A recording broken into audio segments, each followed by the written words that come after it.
Ruta 66. Un camino abierto a la esperanza.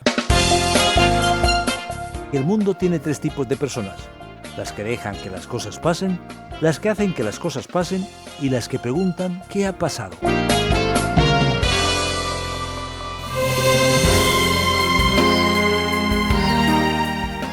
El tráfico creció en la carretera debido al amplio territorio que abarcaba la icónica Ruta 66. Gran parte del trazado de la carretera era esencialmente llano, lo que hizo que fuera una popular ruta de camiones. Las fuertes tormentas de polvo en los años 30 sirvió de camino a muchas familias granjeras, principalmente de Oklahoma, Kansas y Texas, para poder trabajar en la agricultura en California. La Ruta 66 se convirtió en la principal ruta de viaje para esa gente durante la Gran Depresión y alivió a las poblaciones localizadas a lo largo de la carretera. La Ruta 66 pasaba a través de numerosas ciudades pequeñas y con el crecimiento del tráfico ayudó a posibilitar el auge de negocios, principalmente estaciones de servicio, restaurantes y talleres de reparación. ¿Qué tal, amigo? Soy Esperanza Suárez y os damos a todos vosotros que nos escucháis la bienvenida a nuestra Ruta 66. Este es un programa original del profesor de Biblia Luis Sayao, producido por Radio Encuentro, Radio Transmundial en España, traducido por Mateus Rodríguez y presentado y adaptado por el profesor de Biblia y comunicador Fernando Díaz Sarmiento. Esta es la ruta donde pasan cosas extraordinarias. ¿Ya has tenido celos? ¿Has tenido envidias? ¿Le has echado alguna vez el ojo a lo que no es tuyo? Hoy vamos a tratar sobre este controvertido asunto con el tema «Sin una buena visión solo hay distorsión». Abordaremos los capítulos 12 y 13 del texto bíblico de Números. La estabilidad significa mantener el equilibrio en un ambiente de presión y transformación, aceptar los desafíos y separarlos del día a día. ¿Cómo vencer la oposición interna y externa? ¿Es el silencio la mejor respuesta a las acusaciones falsas? ¿Cómo superó Moisés la crisis en su liderazgo? Vamos a descubrirlo juntos a partir de estos momentos en los que arrancan nuestros motores en nuestra Ruta 66. El texto, según la Nueva Versión Internacional, empieza diciendo lo siguiente: Moisés había tomado por esposa a una egipcia, así que Miriam y Aarón empezaron a murmurar contra él por causa de ella. Decían: ¿acaso no ha hablado el Señor con otro que no sea Moisés? ¿No nos ha hablado también a nosotros? Y el Señor oyó sus murmuraciones. A propósito, Moisés era muy humilde, más humilde que cualquier otro sobre la tierra. De pronto el Señor les dijo a Moisés, Aarón y Miriam: «Salid los tres de la tienda de reunión». Y los tres salieron. Entonces el Señor descendió en una columna de nube y se detuvo a la entrada de la tienda. Llamó a Aarón y a Miriam, y cuando ambos se acercaron, el Señor les dijo: «Escuchad lo que voy a deciros. Cuando un profeta del Señor se levanta entre vosotros, yo le hablo en visiones y me revelo a él en sueños. Pero esto no ocurre así con mi siervo Moisés, porque en toda mi casa él es mi hombre de confianza. Con él hablo cara a cara, claramente y sin enigmas. Él contempla la imagen del Señor. ¿Cómo os atrevéis a murmurar contra mi siervo Moisés?». Entonces la ira del Señor se encendió contra ellos, y el Señor se marchó. Tan pronto como la nube se apartó de la tienda, a Miriam se le puso la piel blanca como la nieve. Cuando Aarón se volvió hacia ella, vio que tenía una enfermedad infecciosa. Entonces le dijo a Moisés: «Te suplico, mi señor, que no nos tomes en cuenta este pecado que hemos cometido tan neciamente. No la dejes como un abortivo que sale del vientre de su madre con el cuerpo medio deshecho». Moisés le rogó al Señor: «Oh Dios, te ruego que la sanes». El Señor le respondió a Moisés: «Si su padre le hubiera escupido el rostro, ¿no habría durado su humillación 7 días? Que se le confine 7 días fuera del campamento, y después de eso será readmitida». Así que Miriam quedó confinada 7 días fuera del campamento. El pueblo no se puso en marcha hasta que ella se reintegró. Después el pueblo partió de Hazerot y acampó en el desierto de Parán. Como hemos visto, el asunto aquí todavía involucra la cuestión del liderazgo que abordamos en el capítulo 11. Aquí Miriam y Aarón empezaron a criticar a su propio hermano de manera bastante complicada, digamos retorcida. Y fue por el hecho de que Moisés se hubiera casado con una mujer etíope, quizás una referencia a Séfora, que también era llamada Madianita. Así que ante eso Dios trae una especie de reprensión muy seria contra la actitud de los dos que cuestionaron el liderazgo de Moisés, que había sido concedido por Dios con bastante claridad.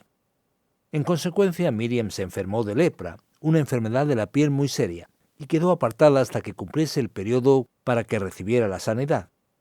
La perspectiva, la visión que ella y Aarón tuvieron en cuanto al liderazgo, al trabajo de Dios por medio de Moisés con el pueblo de Dios, fue una visión distorsionada, una visión absolutamente incorrecta.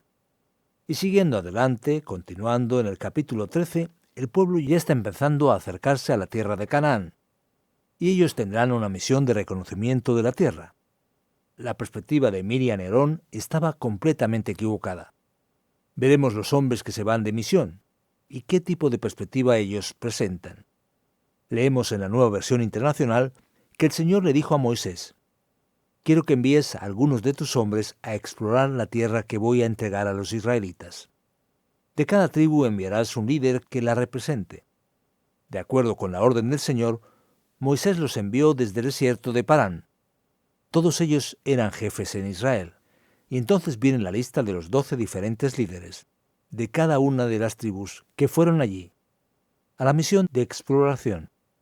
Cuando Moisés los envió a explorar la tierra de Canaán, les dijo: «Subid por el Negev, hasta llegar a la montaña.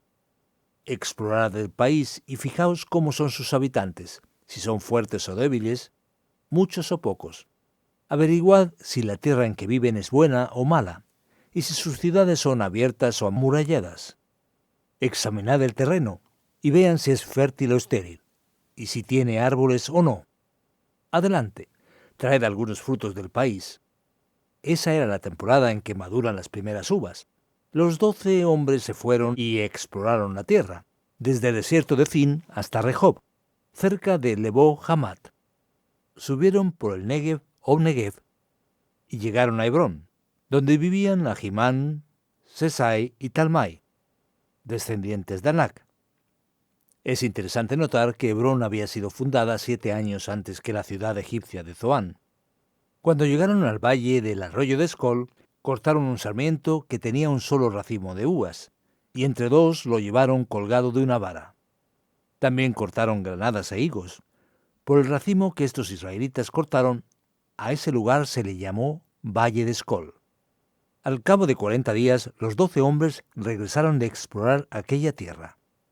Se parece a una película de acción, donde hay una especie de misión de espionaje patrocinada por el ejército de Israel, en el cual el servicio secreto de Moisés los envía y ellos verán y descubrirán que la tierra tiene una gran productividad agrícola.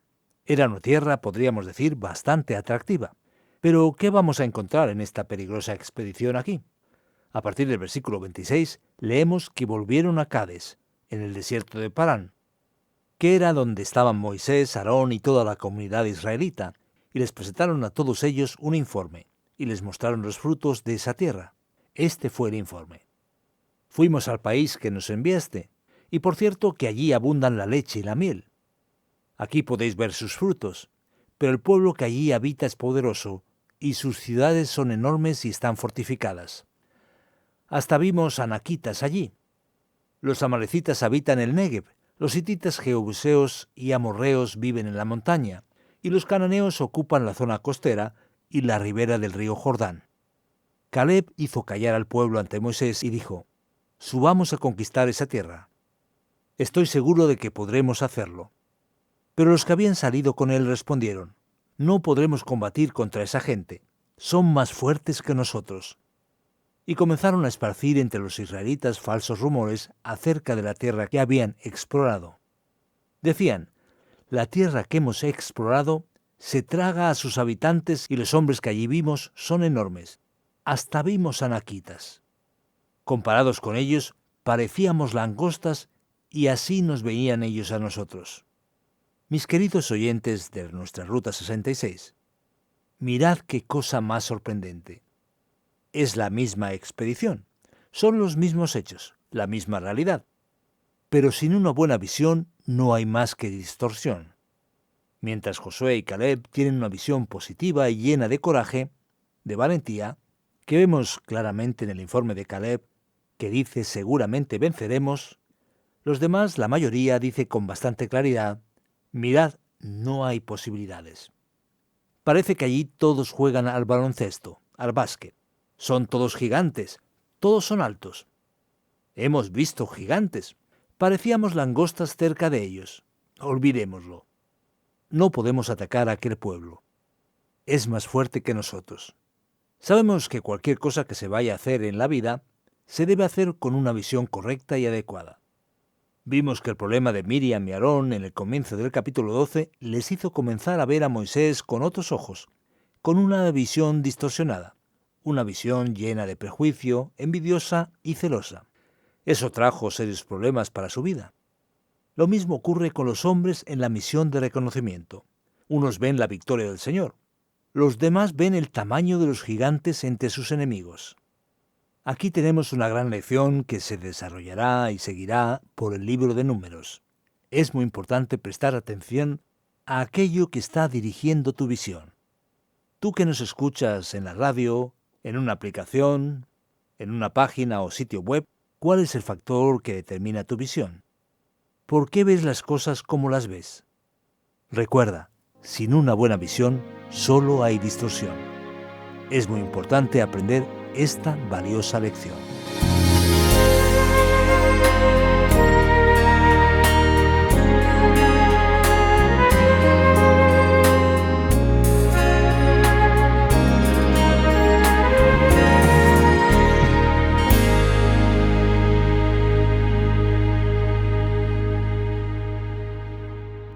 «66 son los libros de la Biblia. 66 es el número de nuestra ruta, la Ruta 66. Viaja con nosotros por las páginas del Libro de los Libros». Ruta 66, un viaje por la palabra de Dios. Ahora llegamos a nuestro tiempo de las preguntas sobre los capítulos 12 y 13 de Números, que nos ayudarán a observar un poquito mejor los detalles. Y es que sin una buena visión, solamente hay distorsión. Recuerda que si tienes sugerencias, preguntas o comentarios, nos los puedes hacer llegar al WhatsApp o Telegram 601 20 32 65 con el prefijo +34 desde fuera de España, o bien al correo electrónico info@radioencuentro.net.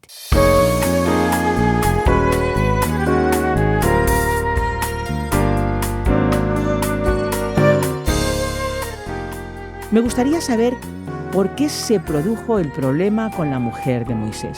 ¿Es que Aarón y Miriam eran racistas? ¿Era más bien que tenían algún problema familiar que no se resolvió a tiempo? ¿O ese problema se aireó por otras circunstancias? Mira, Esperanza, es una cosa muy interesante. ¿Qué está pasando aquí? Dios está llevando al pueblo finalmente a la gran conquista, abriendo y ofreciendo aquello que él había prometido en el pasado a Abraham. Así que el pueblo está ahí. Su descendencia creció. Ellos tienen bendiciones y ahora se marchan a la tierra prometida. De repente las dificultades parecen grandes y ellos empiezan a crear problemas, confusión y complicaciones. Y aquí fíjate qué cosa más aterradora. No solo el pueblo, sino también el liderazgo. Tuvimos un problema de liderazgo en el capítulo anterior, cuando Moisés estaba sobrecargado. Ahora sus asesores inmediatos, Miriam y Aarón, que en realidad son hermanos de Moisés, son los que empiezan a criticarlo de manera incorrecta e injusta, seguramente por envidia y celos. Y mira, lo primero que alguien hace cuando critica a otra persona de manera injusta es buscarle algo que tenga de diferente. Moisés ya se había casado con Séfora. Recordemos que Séfora no era originalmente israelita, sino que era madianita. Su padre Jetro era sacerdote de Madián, y a lo mejor ella tenía la piel más morena. Esa región sería Etiopía, ¿verdad? Es posible que fuera en aquella región. En cuanto al problema en cuestión, podríamos decir que el racismo es una enfermedad de la sociedad más reciente. En aquellos tiempos, ese asunto de que la persona tuviera una piel más o menos clara no era un problema tal como se vio en la sociedad occidental por cuestiones de otra naturaleza. Al menos este no era un problema característico de ellos, con lo que no era una cuestión de racismo, sino algo más genérico y parecido. Se trata de criticar al que es diferente. Por una situación secundaria, ellos crean un problema para tratar aquello que les incomodaba. Exactamente, tú lo has dicho. De hecho, no tenemos seguridad de si esa mujer de hecho es Séfora. Puede que ella hubiera muerto y Moisés se casó con una etíope como tal, alguien incluso más diferente que una madianita, lo cual habría resultado o dado lugar a una motivación para la crítica. Es por eso por lo que, digamos, Dios fue tan severo. Miriam parece haber sido la responsable de ese movimiento aquí con Aarón, y por eso recibió el castigo más evidente, contrayendo la lepra. En realidad sería alguna enfermedad de la piel, que podía ser incluso un cáncer de piel mortal. Parece que la cosa era complicada, tal como se describe, y Moisés intercedió y ella fue sanada. Pero eso nos muestra que es algo muy serio cuando Dios establece el liderazgo y que ese liderazgo debe tener sentido común y debe seguir los principios de Dios más en serio. Presta atención, querido oyente. Cada persona que empieza problemas en la iglesia, en la comunidad de fe, que se vuelve en contra de un liderazgo sano, esa persona no se imagina lo que está haciendo. Esa persona está destruyendo y perjudicando una obra. Tristemente hay muchas personas que no son capaces de quedarse quietas en ningún sitio. Y a donde van siempre se llevan problemas consigo. Nunca suman, sino que siempre dividen, causando daños y complicaciones. Eso es algo muy serio. Y aquí vemos un ejemplo claro en la Biblia en el que los propios parientes de Moisés se levantan contra él. Y por ello fueron severamente castigados por Dios, porque eso representa un peligro serio para toda la obra. El problema no es la persona, sino lo que está detrás de todo eso. Así que debemos orar para que no seamos una piedra de tropiezo en la expansión del reino. Tenemos que tener mucho cuidado. Le pasó justo a Moisés, una persona tan especial que hizo tanto por el pueblo.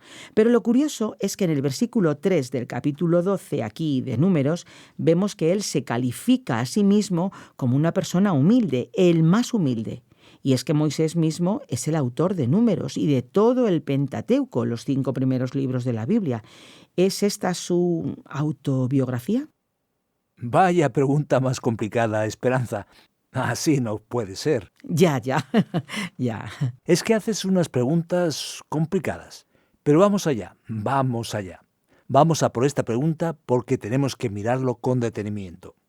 Moisés era un hombre muy paciente. Ese es el sentido de esa palabra. Es verdad que toda la historia relatada en el Pentateuco tiene su origen en Moisés, pero a los estudiosos, los eruditos, les pareció raro precisamente este asunto. De hecho, en el libro de Números, Moisés es descrito siempre en tercera persona. Siempre se habla de Moisés así. Él hizo esto, él era así, etc. Esto sugiere que quizás sea un recurso literario. La dificultad en este asunto es el hecho de que, digamos, Moisés estaría elogiando a sí mismo. Moisés estaría diciendo, soy el hombre más humilde de la tierra, y eso es un tanto extraño. Por eso muchos estudiosos, eruditos, creen que, aunque la tradición y la historia tienen origen en Moisés, el trabajo literario final del texto habría tenido lugar más tarde, después de la época de la monarquía. No tenemos seguridad absoluta. Hasta hoy los estudiosos están intentando definir la situación. Pero eso no quita para nada que lo que es importante es saber que este texto es palabra de Dios y que Moisés tuvo el papel preponderante en la elaboración de esa historia que recorrió el tiempo, pero cabe la posibilidad de una redacción posterior. Una redacción, digamos, actualizada. Sí, una redacción debidamente organizada para que fuera adecuada de tal manera que el pueblo comprendiera su propia historia. Bien, pues ya que hablamos del hombre humilde, aquí, ahora explícanos el versículo 8. Moisés vio la forma de Dios, hablaba cara a cara con Dios. ¡Qué amistad tan cercana! Vaya Esperanza, ahora quien parece que se va a poner a quejarse, aquí soy yo. ¿Qué preguntas complicadas haces hoy? Ya nos hemos dado cuenta de que para reclamar solo hay que empezar. Pues sí. Venga, dejémonos de quejas. Pero sí, tienes razón, las cosas no son tan sencillas. Y sí, En efecto, el texto dice que Dios tenía mucha cercanía con Moisés, tan cercana que ellos hablaban cara a cara, y Moisés ve la imagen del Señor. Es una cuestión muy interesante y nos hace falta comprender correctamente qué ocurre aquí. Lo cierto es que Dios, en cierta forma, es incomprensible. Está más allá de nosotros. A los expertos les gusta decir que existe una cierta dimensión de la divinidad, que es la Trinidad en su esencia absoluta, en la que Dios no tiene cuerpo y está más allá del tiempo y del espacio. Nunca podríamos describirlo porque es totalmente opuesto a nuestra realidad. De hecho, Dios está por encima de nuestra realidad.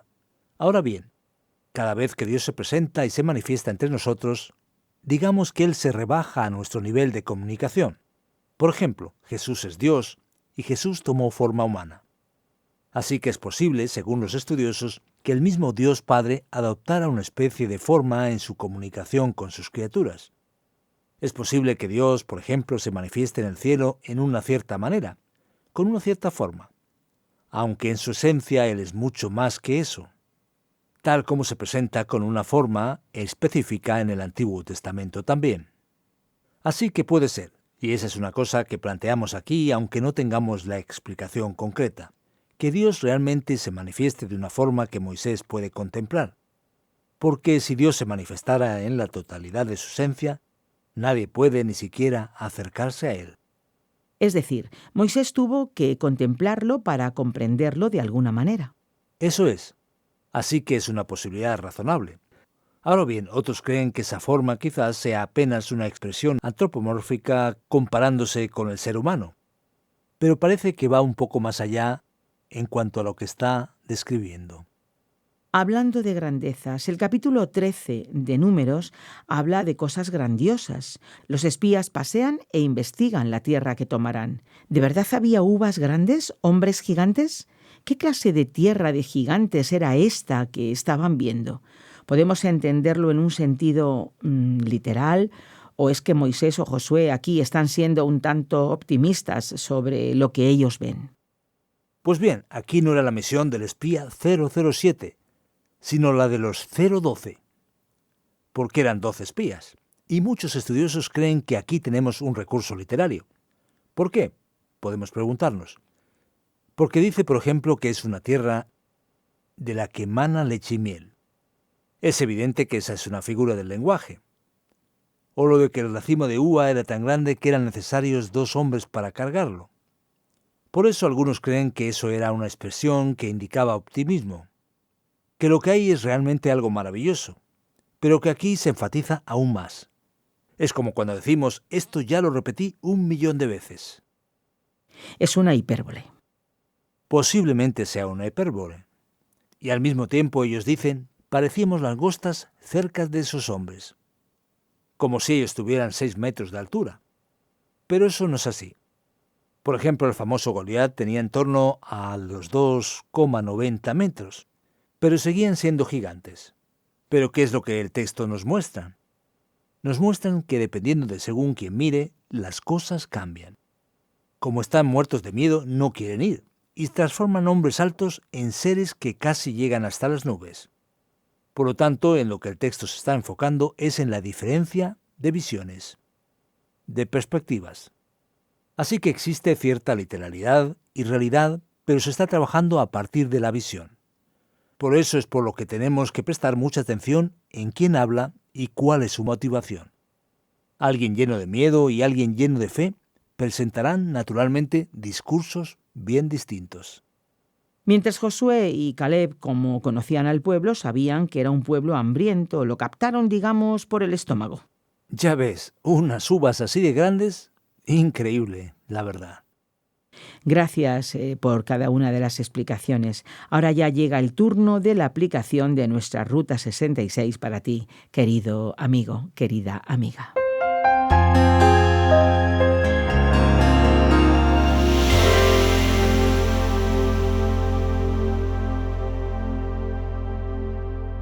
Hoy en nuestra Ruta 66 hemos hablado sobre los capítulos 12 y 13 del libro de Números, enfatizando que sin una buena visión no hay más que distorsión. Veamos cuál es la gran aplicación para nosotros. Debemos aprender que nunca debemos dejar que algo distorsione nuestra visión.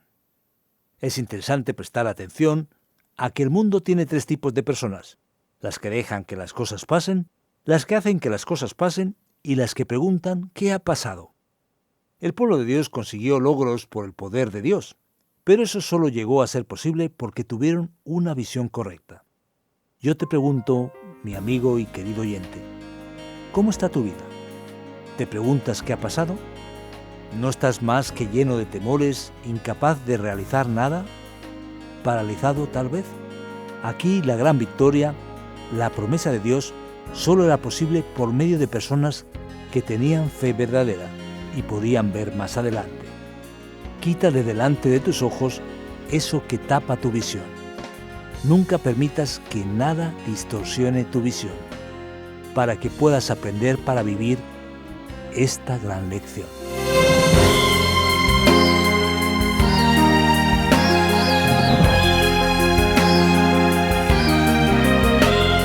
Aquí llegamos al final de otro episodio de nuestra Ruta 66, pero volveremos para seguir descubriendo este libro de la Biblia.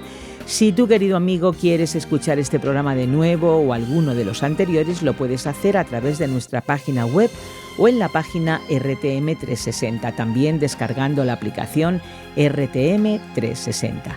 Tenemos nuestra propia aplicación y los programas están también disponibles en varias plataformas digitales como Spotify, eBooks y iTunes. Y en las redes sociales nos encuentras como RTM Ruta 66. Si tienes comentarios o quieres decirnos las impresiones que este programa te ha producido, compártelo con nosotros a través de un mensaje escrito o un mensaje de voz en el WhatsApp 601 20 32 65 con el prefijo +34 desde fuera de España.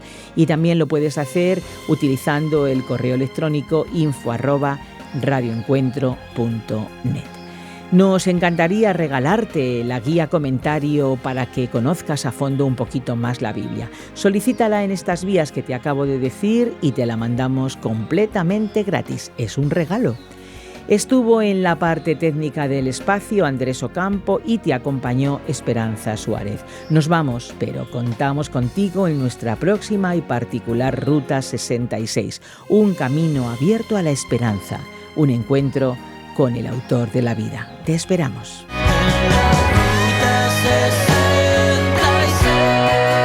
Descarga la app de Ruta 66 y sigue RTM Ruta 66 en las redes sociales. Aquí te esperamos.